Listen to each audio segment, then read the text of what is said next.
Hi guys, welcome back to yet another review, and this time around I am bringing you, let's call it a part 2 of the sub $100 single DD IEMs.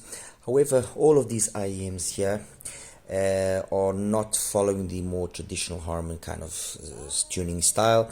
The emphasis of all of these IEMs here has been on being more organic, more, let's call it old school, more V-shape, more fun. And they all have that as the main characteristic, let's put it that way. What then will differentiate them, of course, is accessories. Do they have any special feature, adjustable nozzles, exchangeable nozzles, tuning switches,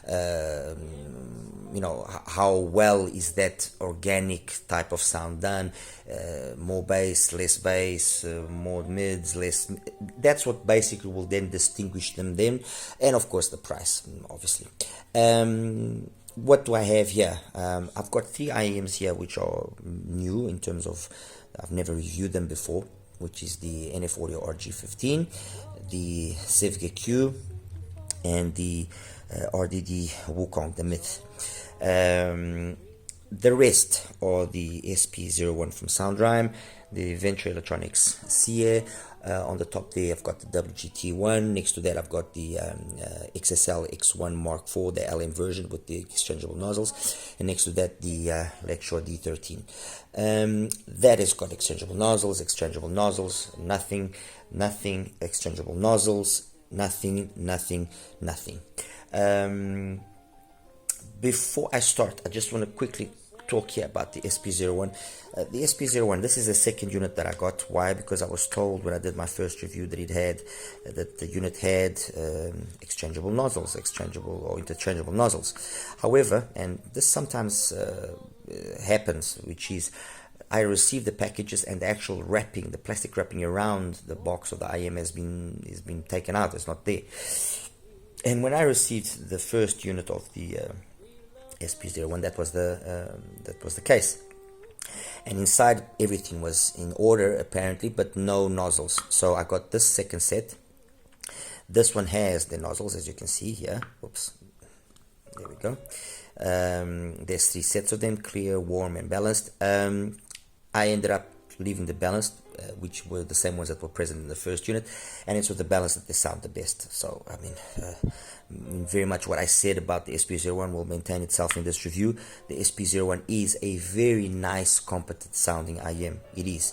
I just wish that the other nozzles had been perhaps a little bit more polished in terms of their tuning to make it more justified, the fact that they've got the exchangeable nozzles and so on. In terms of the price, it's around the 90, close to the $100 bracket. So yeah, that's basically what I wanted to say about the SP01 before we carry on. Now, with regards to the RG15, the Q, and the Wukong. RG15. The RG15 is basically the RA15, okay, which is the one that has got the exchangeable nozzles, but with a fixed tuning and with this very nice golden shell. I mean, it looks the part. It's marketed as a gaming IEM. Following the idea or the theme of Assassin's Creed. And what does that basically mean? Well, it's got nice accessories or decent accessories. I'm actually using these stock tips, the MS42s. There we go. All right. The cable, it's fine. It's the usual NF audio cable. This is not the stock cable, of course. In terms of fits beautifully. It's a really small IEM, so much like its brother, the RA. In terms of the fit, no issues there. It fits really nice. I found that it also benefited somehow by the use of a copper cable, although I don't want to get too much into this whole cable thing because it gets a little bit complicated. Somehow I found that the copper cable just made it sound a little bit more balanced out, let's put it that way. The sound, it's a big V shape, huge bass, way more bass than the, although they follow the same sort of tuning, way more bass than the RA15, and the mids and the upper mids and treble, again, following very much the RA15, but more energetic. Overall, the interesting thing is I actually preferred this sound to the RA15. I'm not saying that the RA15 doesn't sound good. It sounds good, sounds fine, but it's got other options which are more more sensible, okay, at its price point. And when I compare the two of them, if I was to choose between one and the other, I would definitely choose this one. And why would I choose this one? Because I like the amount of bass that it's got, not only in terms of quantity, but in terms of the quality of the bass. It might make the mids a little bit more closed down, let's put it that way, so not as clean, not as detailed as it is with the RA15. But the difference that exists by not having, or by losing that little bit of extra detail in the mids, is, in my opinion, way more than compensated by that extra bass, which is very engaging. In terms of the gaming side of things, I can't really say much because I don't game, so I can't really give you guys an opinion about how I think it will perform gaming wise. Although it is my understanding that it has to have some good technical capabilities so that it enables players to position things and so on and so forth. And in that aspect, I would say yes, it is technically capable enough, although on a musical aspect way of things, I think it could have been slightly more technical. There could be slightly bigger soundstage, or sensation of airiness could be slightly larger, and a little bit better imaging. Although, I mean, this is me nitpicking. There's really nothing that major there, let's put it that way. Out of these IEMs, of all these IEMs, the one that actually approximates itself the most to the RG15 is actually, funny enough, the CGA, which also has this nice golden shell going for it and everything. I mean, it's the one that kind of approximates itself the most. I would say that, and not wanting to jump the gun here ahead or anything, I would say that the RG15 ultimately just a little bit more superior in terms of the detailed retrieval than the CA, so I would choose that over the CA because they cost basically the same thing. So timbre and tonality, they are fine, a little bit on the overly done side, okay, but it's still fine. It's nothing. I prefer it to be overly done than to be thin, let's be honest. So timbre and tonality is fine. Male and female vocals, the female vocals are the better ones here. There's no real harshness, no aggressiveness at 5. So that area between 4.5 and 5.5, I'm usually sensitive to that, so I didn't really complain about that. Which on the RA, I did have occasions where I did feel a little bit of that harshness in the sound. So yeah, that's I think basically covers here the RG15. On to the Wukong. Let's talk about the Wukong first. Wukong. This is an IEM that comes from Huayunxin. I hope I said that right. They are a brand that manufactures drivers, and they also have this shell available separately. It's a very, very beautiful shell. Very nice. I can't really say if this is porcelain or if this is a metal shell. It just looks very, very nice, and although it's an unusual shape, let's put it that way, it actually fitted quite nicely into my ears as well. No issues there. It's using a 10mm driver made by them exclusively for this IEM, so you can actually not you cannot get this driver separately. I know this because I asked about it, and what I'm basically saying when I said what I just said is that the driver inside here is very good, is a very good driver. I mean, it's a very good driver. Let's just keep it at there, okay? In terms of its sound, again, it's got this nicely executed bass, great impact, great cleanliness in the sound. I mean, from dusk to dawn, the ladies are amused, Comfort Zone, Elephant from Carol Dubach, let me see, Up and Up, the bass that this puts out, amazing. Really nothing that I can, deeper from Pete Belasco. Great sub bass extension. The bass is clean, it's detailed, it handled whatever I threw at it with ease. I'm a piano, which is house music, South African house music, which is very bass heavy. No issues, nothing. Didn't even break a sweat. It works very well with these wide bore tips. I will say that much.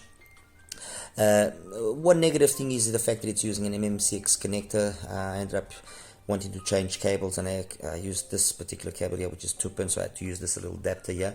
But other than that, I mean, really, I mean, there's very little I can complain about the Wukong. It's got great bass, great mids, very well done, a nice big feeling of soundstage, of space, great imaging, good detailed retrieval. I mean, just quickly, if I have to make a quick comparison between this and the RG15, this is a more coherent, this is a more balanced, this is a more polished product. So the RG15 here will have its diminutive size going for it, definitely.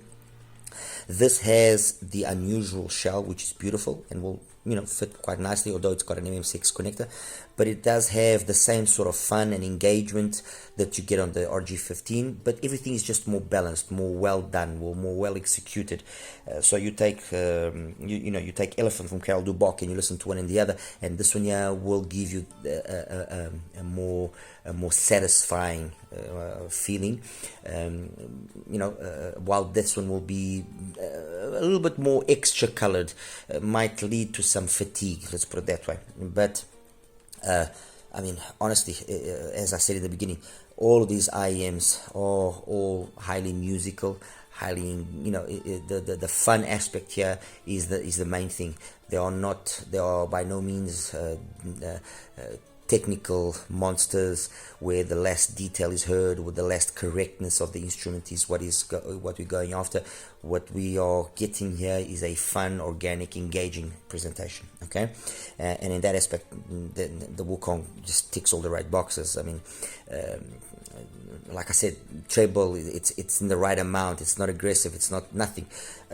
My recommendations definitely will be using the wide bore tips. Definitely get wide bore tips. That's unquestionable for the Wukong.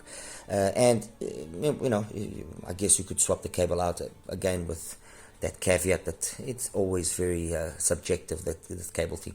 Get a cable that at least has good electrical characteristics. Let's put it that way. In terms of a quick, which is the most similar IEM to the Wukong here, the SP01. The SP01 and the Wukong share very much the same sort of sound. At least the SP01 with the balanced nozzle shares that same sort of sound and energy in the bass and the mids and everything. So very, very equal in terms of sound, these two. Finally here, the SIVGA, the Q. It's the more, let's say, it's the more, although please take that with a grain of salt, it's the more polished of these three, without a doubt. But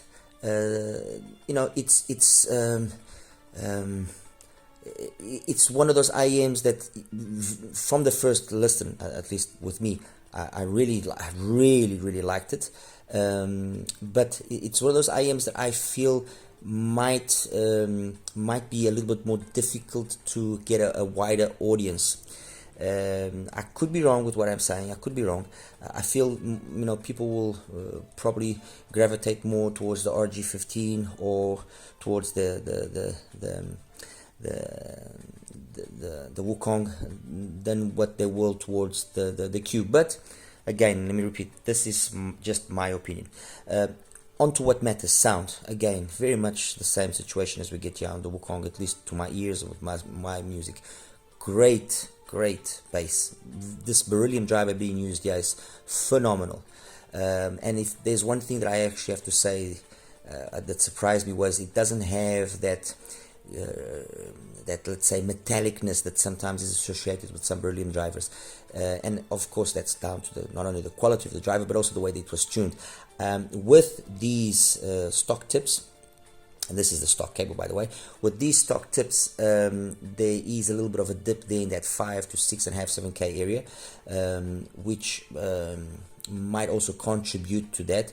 If I put the wide bores like I have here on the Wukong, that dip becomes way more shallow and kind of you have a plateau there across the board from the mids, upper mids and treble, and in that instances then you will notice a little bit extra detail, but it never still gets aggressive or anything of the sort. But with the stock tip, which is the one that I actually ended up enjoying the most, it sounds phenomenal. I would even say that in occasions I found the bass and the mids here to be a little bit extra cleaner and a little bit more detailed than the Wukong. Not a huge difference, but a little bit more. To be fair, they actually traded blows very competently between songs. They went back and forth. This a little bit bigger soundstage, a little bit more imaging, maybe just a little extra amount of detail retrieval. Because of that area there between, I think, in my opinion, that area there between the 4.85 to 7 being a little bit more energetic than it is over here. But when I swapped the nozzle and put the wide bore, the Wukong still was a little bit extra more detailed. So overall, let's say technically this is edging out ever so slightly the Q. Musically wise, I would say the Q for me takes the win. I mean, it's very trust me when I say this, the difference is minor, but it takes the win. What does then ultimately the Q have going for it? Well, not ultimately, but what is the one thing that the Q is going for? It's got a really good price, $75 if I'm mistaken, which makes it a hard one to not take seriously. Well, this is a little bit more expensive. This is about $100, like I said, but it does have an unusual shell. Look, to be honest, you can't really go wrong with any one of these two. You really can't. They are both very competent. They're both very good. It will ultimately be what you prefer. That's me being as straightforward and as sincere as I can possibly be. Comparing them then with the rest of the IEMs here very briefly. The WGT1 is a nice IEM, but it's it's outdated, so it doesn't compete in any way with the Wukong or with the Q, let alone, and not even with the RG15. The RG15 is a better IEM. Yes, it does have a great bass, a great mid bass impact, like any one of these ones have, mind you, but it just doesn't hold its own. The Lecture does do a better job. It does have those detachable nozzles, but again, I feel that the nozzles, they could have been tuned slightly better, and if that had been the case, maybe the outcome here could have been different. But if you got a Lecture, the D13, you will be better served, or probably as equally well served with it as you are with the RG15. So maybe here the upgrade might not be making sense, but with these two, I feel that you have a better IEM than you have with the D13. Mind you, the D13 has come down in price significantly, and it used to be over $100 actually. So again, I think it's a testament of how things have improved, how drivers are getting better, and how the tuning has also become better, even when it's a tuning which is fun and organic and musical, like is the case here, the main premise. The CGA is an IEM which I've always favored, and I've always liked for being different in its tuning, so it doesn't have that Harman tune. It's got the tuning, like I said, which is very similar to these ones here. And when you compare it, when I compared it here with these, yes, the bass and the mids for the not for the most part, the bass, yes, keeps up, very similar. But then where the CS starts falling behind is not only in terms of the extension up top. You do notice that this has got more extension. The Wukong, the SP01 also has got a little bit more extension up top. And even the Q has got more extension up top than the CA. Maybe these two, the difference not as noticeable, but definitely it has to have. And the RG definitely has got more extension.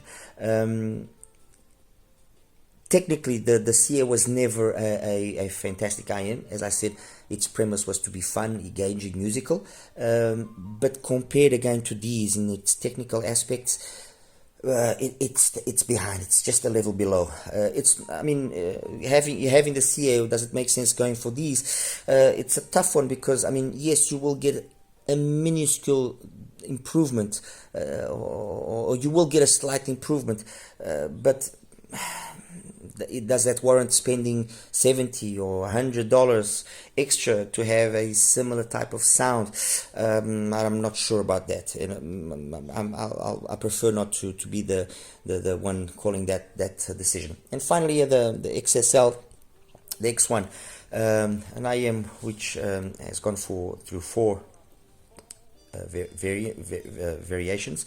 This final one here with the tuning nozzles is the one that I think will make the most sense, because you get a little bit of the Mark II, a little bit of the Mark III, and then the Mark IV, obviously, at a price which is very competitive, again, roughly $65. So kind of the price of the SIVGA. A phenomenal bass and mids, with the blue nozzle termination, which is the one I've got there. It doesn't have the ultimate detail up top that you have on the Wukong, that you have on the RG, or that you have on the SP01. And I'm keeping it to these here because these are the latest ones. But it does have a cleanliness and a quality to that bass which very much matches here the Wukong, the SIVGA, and the SP01. The bass there is a superior bass to the bass on the RG15 in terms of the quality of the bass. So overall, if you have an XSL X1, does getting an RG1 make sense? Perhaps it makes sense because it will give you that extra amount of detail that on that one there you never have, even when you exchange the nozzles. Or let me just correct one thing there. When you exchange the nozzles and you put the other nozzles, the silver one or the gold one, yes, you do start having more upper mids and treble, but that upper mid and treble becomes less polished, and it can reach points where sometimes it gets a little bit on the too much side, on the aggressive side. That is something which never happens with the RG15, funny enough. So it might make sense to have one and the other. Okay, compared with the SIVGA, I find the SIVGA to be overall a better IEM. It's just more balanced. Yes, it doesn't have the ability to, for you to vary the tuning and like that one there has. But when I compare the blue nozzle on the XSL X1 and I compare the SIVGA as it is, the SIVGA comes out on top. It does. It's not a huge difference, mind you. It's not a huge difference, but it does come out on top. So does it justify getting a SIVGA if you have the XSL X1? Perhaps not. I mean, yes, this is, for me at least, superior, but that there is no slouch, and it has got a very good driver. Actually, out of all of these IEMs here, I would say the IEMs that, in my opinion, seem to have the standout drivers are the Q, the Wukong, and the XSL X1. The XSL X1, I know the driver is good because I've actually played around with separate units, and I know what that driver can do. These two, by virtue of how they've been tuned, they seem very promising, very promising. The biggest drawback, I think, of the driver in the XSL X1 is, to a certain extent, a varied quality control. You might get, I mean, I've bought, I think, 10 of those drivers, and out of the 10, I had 3 drivers which were below par in terms of the overall quality. So what maybe can occur is you might get a set that is not exactly the 100% matched. Okay, that's something that can occur. Fair enough. I don't know if that's the situation that can repeat itself on the Q or on the Wukong, for that matter. But I'm just saying what my experience has shown me. And finally here, the Wukong, like I said earlier, the Wukong compared to the RG, I think it's an IEM that makes more sense. Compared to the D13, again, I think it's a superior IEM. Compared to the WGT1, same situation. Compared to the Venture Electronics CA, it's got a little bit more detail, a little bit more twinklies and sparklies, but it doesn't lose anything in terms of the tonality, the timbre, the fun, the musicality, the engagement, the organic side of things.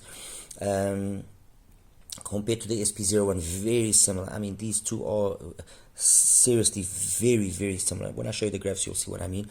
And then compared here to the SIVGA, like I said, they trade blows. They're although not exactly the same graphically wise, they do trade blows. So you see this just being ever so slightly a little bit more technically capable. And that's it, guys. I mean, like I said, there's no real winner here. Let's put it that way. There are just IEMs which are all very good at what they have been, let's say, intended to do or designed to do. Some of them have been around for a while, and so perhaps make no sense because they are falling behind, which is the case of the WG, the T1. The D13, I think, just falls behind overall, just because of the fact that the tuning could have been a little bit more polished. But then the remainder, the XSL X1, the Mark IV, the RG, the SIVGA, the Wukong, the SP01, and the CA, they are all very good IEMs. I mean, they are seriously all very good. And of these, if there was to be some sort of preference of mine, let's put it that way, I mean, the SIVGA and the Wukong, they definitely are probably my top choices, with the SP01 very, and I mean, what separates what separates these two for me is the fact that I just like this shell a lot. Honestly, that's the main thing. The SP01, with the balanced nozzle that it has, yes, it's basically the same as the Wukong. I'm not going to deny it, but for it to be scoring more points, those other nozzles would have had to have had tunings which make sense. Let's put it that way. And the XSL X1 is, like I said, for me, only with the blue nozzle it really ultimately makes sense. With the silver one, it is also very good, but it then starts becoming slightly more unpolished when compared to these two. And the CA, yes, it is a fantastic IEM. I'm not going to deny it. I like it. I've actually got 3 pairs of it. I mean, I know, OCD. But these two, or if I'm going to be ultimately, let's say, more fair, these 3 are, out of all of these IEMs, the ones where you can't really go wrong. Honestly, you cannot go wrong with any one of these 3. Yeah. All right, guys, I'll show you quickly the graphs and we'll wrap it up. Welcome, guys, to the graph section. Straight away, I'm going to show you the graph of the RDD Wukong. This is probably the more normal graph out of all the graphs that I'm going to be showing you. So the one that looks the more kind of usual to what we are being used to see. As you can see, it's got a nice thick base. I mean, it's big. It's a really big base. We're talking about things sitting between roughly 10 dBs either way. So 10 dB the base gain, 9 dB PENON gain, and then kind of maintaining itself pretty plateaued across the board here, with this nice indicator of a good soundstage, which it does have.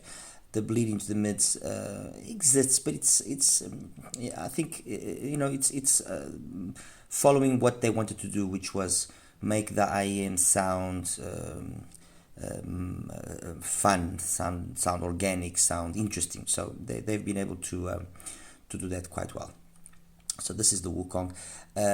I mentioned that the Wukong was very similar to its tuning to the Rhyme SP01, which I'm going to now show you so you guys can see. So this is the SP01 with the nozzle that I preferred, which is the balanced nozzle. And as you can see, they are very similar. And the fact and the reality is that they sound very similar. Perhaps here and there you notice a little bit the bass on the Wukong being just a little bit cleaner, but look, they sound very equal. It is what it is. It's therefore in plain sight. Okay, so that's the RDD Wukong. I'm going to show you now the SIVGA Q, which is this graph here. Okay, again a graph which kind of goes away from the usual that we are used to seeing. Not a lot of extension past 10k. It's got this big valley here, which with a whiteboard tip kind of smooths out a little bit, and there is a little bit more energy. But the bass, again, the emphasis is on the mid bass. It's got a nice mid bass. In terms of the gain, we have roughly an 8 dB gain on the bass, an 8 dB PENON gain. So you could consider it a V-shaped again once more, but nicely. It sounds really nice. That's the reality. The SIVGA just sounds very musical. It sounds very appealing. Comparing the SIVGA to the where is it now?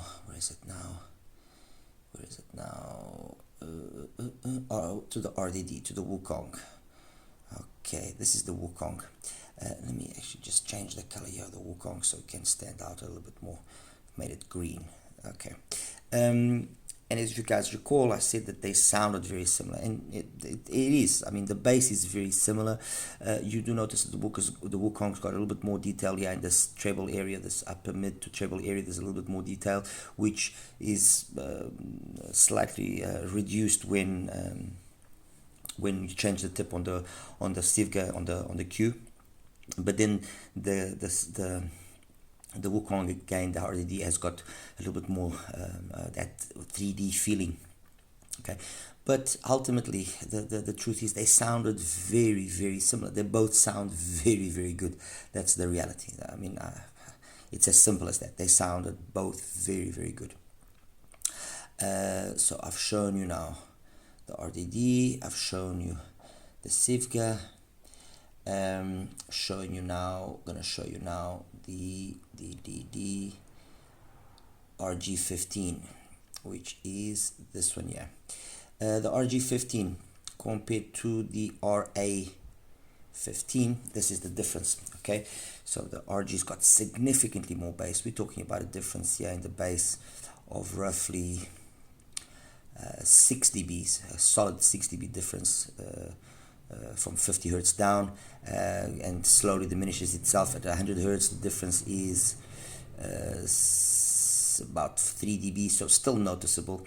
And then there's definitely more energy there on the RG. But the reality is that this balance that is struck between the two extremes is well done, and so it sounds, at least to me, more pleasurable than does the RA. The RG has got a lot of similarities to the Venture Electronics, which is this IEM here, number 14. Okay, that's the Venture Electronics, the CA, and you can see what I was trying to say early on. Let me just change the color of the CA to black, so again we have some difference here. The CA, in its stock format as it is, yes, it sounds fantastic. It sounds very good by itself. You know, okay, you notice it's not the most technical of IEMs compared to the RG. The bass is similar. They trade blows. Okay, I'll probably say the CA has maybe has slightly cleaner bass, but the RG has got more detail here in this upper mids and treble area, which then confers a little bit more ability to be technically proficient, you know, a little bit more details and so on and so forth. So adequate for, I guess, the gaming aspect of things. But very similar tuning. I mean, I think the graph speaks for itself. It's just a question of more energy and less energy here in the upper mids and treble, the difference between the two of them.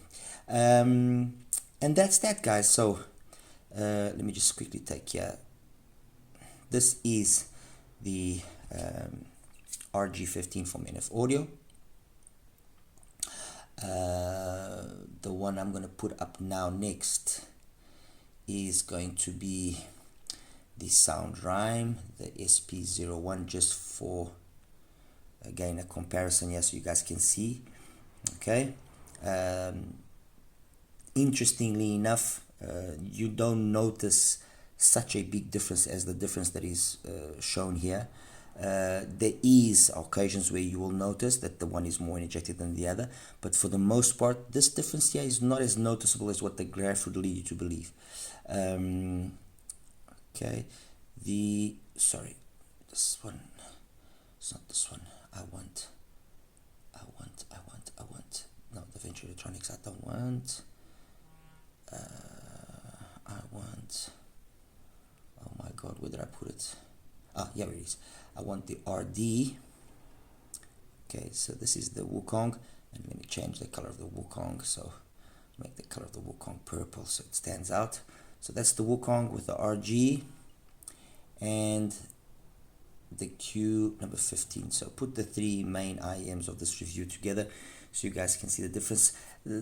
Yes, there is a little bit of a difference here in the bass, but it's not as where you notice in the biggest changes in the bass is the bass of the RG is just not as well executed as the bass of the Wukong and the bass of the SIVGA. And then up top here, you notice obviously more that V shape signature on the RG. The SIVGA is probably the one where that balance is better struck. With the Wukong very close, at times maybe even better, having a slightly better balance, and the main difference between the Wukong and the Q, the SIVGA Q, is it just has a little bit more that feeling of space, that sensation of sound stage. Okay, and that's that, guys. I hope I was able to shed some light on these IEMs. Clear things up for you guys. And like I said, this is not for you to go out now and buy them outright. I mean, any one of these three IEMs are really good.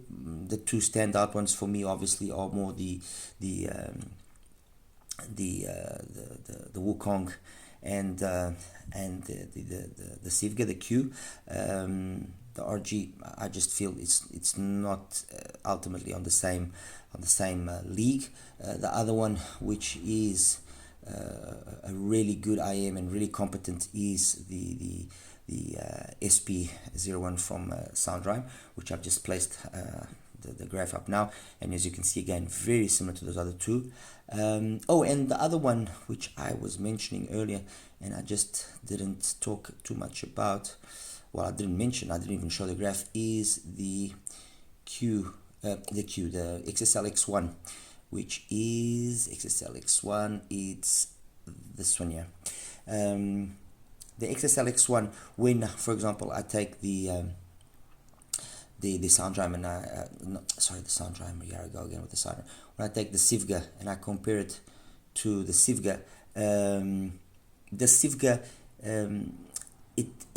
the fact that the mids are just a little bit more not as forward, and it's got a little extra energy there in the upper mids and treble, and again past the 8K peak, it's noticeable. It just makes for a slightly more polished sound. It's not a huge difference, okay, it's not, I'm not going to deny it, it's not, but it's just a slightly more polished sound. When you change the nozzle on the XSL X1 on the LM, and you put the other nozzles, this whole area here of 2 becomes more prominent while the bass maintains itself. So it starts becoming, yes, a little bit more detailed, unquestionably, but it can then reach points where it's just a little bit too much.